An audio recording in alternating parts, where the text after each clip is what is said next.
അഷ്ടമുടിയും പരിസരവും വൃത്തിയുള്ളതാക്കി വികസനം നടത്തുമെന്ന് മന്ത്രി പി.സി. വിശ്വനാഥ്.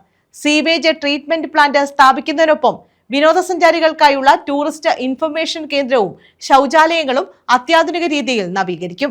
സംസ്ഥാനത്തെ ഏറ്റവും മികച്ച ടൂറിസം ഹബ്ബാക്കി അഷ്ടമുടിയെ മാറ്റുമെന്നും മന്ത്രി പറഞ്ഞു. മാലിന്യത്തിൽ നിന്ന് മോചിപ്പിച്ച് അഷ്ടമുടി കായൽ വൃത്തിയുള്ളതാക്കുമെന്ന് മന്ത്രി പി.സി. വിശ്വനാഥ് പറഞ്ഞു. KSRTC ബസ് സ്റ്റാൻഡിന് സമീപത്തെ DTPC ബോട്ടുജെട്ടിയിൽ അടിഞ്ഞുകൂടുന്ന മാലിന്യങ്ങൾ നീക്കം ചെയ്യുന്നതിന് സ്ഥിരം സംവിധാനം ഏർപ്പെടുത്തും. കായലും പരിസര പ്രദേശങ്ങളും മന്ത്രി സന്ദർശിച്ചു. സീവേജ് ട്രീറ്റ്മെന്റ് പ്ലാന്റ് സ്ഥാപിക്കുന്നതിനൊപ്പം വിനോദസഞ്ചാരികൾക്കായുള്ള ടൂറിസ്റ്റ് ഇൻഫർമേഷൻ കേന്ദ്രവും ശൗചാലയങ്ങളും അത്യാധുനിക രീതിയിൽ നവീകരിക്കും. ഇൻഫർമേഷൻ കേന്ദ്രത്തിൽ നിലവിൽ പ്രവർത്തിക്കുന്ന കച്ചവട സ്ഥാപനം മാറ്റി സ്ഥാപിക്കും. ശുചീകരണം ഉറപ്പാക്കാൻ സ്ഥിരം സംവിധാനം ഏർപ്പെടുത്തും. കായലിലേക്ക് മാലിന്യമൊഴുക്കുന്നത് തടയാൻ തുറമുഖ വകുപ്പ് കർശന നടപടി സ്വീകരിക്കണമെന്ന് മന്ത്രി ആവശ്യപ്പെട്ടു. കൊല്ലം ആലപ്പുഴ ജലപാത സജീവമാക്കുന്നതിനായി ബോട്ടുജെട്ടിയിൽ ജലയാനങ്ങൾക്ക് സുഗമമായി വന്നു പോകാൻ കഴിയും വിധം ഡ്രഡ്ജിംഗ് നടത്തും. ബോട്ടുജെട്ടി മുതൽ ആശ്രാമം വരെയുള്ള നടപ്പാത വിനോദസഞ്ചാരം മുൻനിർത്തി ആകർഷകമായി സജ്ജീകരിക്കും. DTPC, ജില്ലാ ഭരണകൂടം, വിവിധ വകുപ്പുകൾ എന്നിവയെ ഏകോപിപ്പിച്ച് സമഗ്രമായ ദീർഘകാല പദ്ധതി ആസൂത്രണം ചെയ്യും.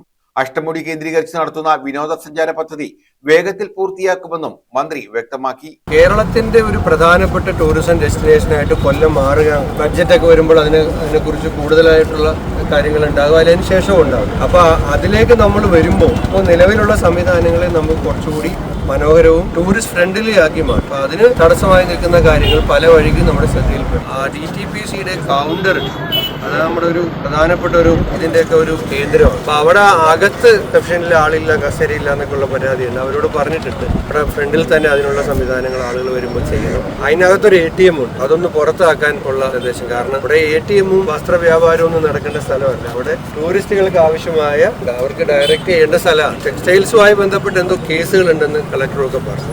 കേസുമായി ബന്ധപ്പെട്ട കാര്യങ്ങൾ നിയമപരമായി തന്നെ പരിശോധിച്ചത് തീർക്കണം. ATM കൗണ്ടറിന് വെളിയിലും സ്പേസ് ഉണ്ട്, അതിന് സൗകര്യമുണ്ട്. അത് പുറത്തോട്ടാക്കിയാൽ ഈ അവിടുത്തെ ജീവനക്കാർക്കും പലതരത്തിലുള്ള കുട്ടികളെ കൂടുതലായി അവർക്ക് പരിഗണിക്കാൻ കഴിയും. പിന്നെ ഇതിന്റെ ക്ലീനിങ് ഒരാഴ്ച കൂടുമ്പോൾ ചെയ്തുകൊണ്ടിരിക്കുകയാണെന്നാണ് പറഞ്ഞത്. അവിടെ കേട്ടൊരു പരാതി, ചെളി കോരിയും കരക്കിട്ട് വയ്ക്കും, പിന്നെ അത് എടുത്തുകൊണ്ട് പോയില്ലേ അവിടെ കിടന്ന് നാറും. മഴ പെയ്യുമ്പോൾ ഇത് വീണ്ടും ഇതിലേക്ക് തന്നെ ഇറങ്ങും.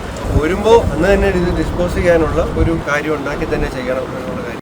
DTPC സെന്റർ മുതൽ ആശ്രാമം വരെ നീളുന്ന പദ്ധതിയിൽ മെറീന, പുനർജനി ഇന്റർപ്രിട്ടേഷൻ കേന്ദ്രവും ഉദ്യാനവും, അഡ്വഞ്ചർ പാർക്ക്, കായൽ റെസ്റ്റോറന്റ്, ജൈവവൈവിധ്യ നടപ്പാത എന്നിവയാണ് ഉൾപ്പെടുത്തിയിട്ടുള്ളത്. 59 കോടി രൂപയാണ് ചെലവ് പ്രതീക്ഷിക്കുന്നത്. കൊല്ലത്തിന്റെ പൗരാണിക ചരിത്രവും ജൈവവൈവിധ്യവും അവതരിപ്പിക്കുന്ന പദ്ധതിയിൽ പ്രധാന ടൂറിസം കേന്ദ്രങ്ങളായ തെന്മല, ജഡായുപ്പാറ, മീൻപിടിപ്പാറ, സാമ്പ്രാണിക്കോടി എന്നിവിടങ്ങളെയും കോർത്തിണക്കും. ചിന്നക്കട ഉൾപ്പെടുന്ന നഗരഭാഗങ്ങളിൽ നിന്നും പദ്ധതി പ്രദേശത്തേക്ക് എത്തുന്നതിനായി മികച്ച യാത്രാ സൗകര്യമൊരുക്കുമെന്നും സംസ്ഥാനത്തെ പ്രധാനപ്പെട്ട ടൂറിസം ഹബ്ബായി കൊല്ലത്തെ മാറ്റുമെന്നും മന്ത്രി കൂട്ടിച്ചേർത്തു. അക്വാലാൻഡിൽ അവലോകന യോഗവും ചേർന്നു. Kerala tourism infrastructure limited MD Manoj പദ്ധതി വിശദീകരിച്ചു. ടൂറിസം വകുപ്പ് ഡയറക്ടർ M അഞ്ജന അധ്യക്ഷത വഹിച്ചു.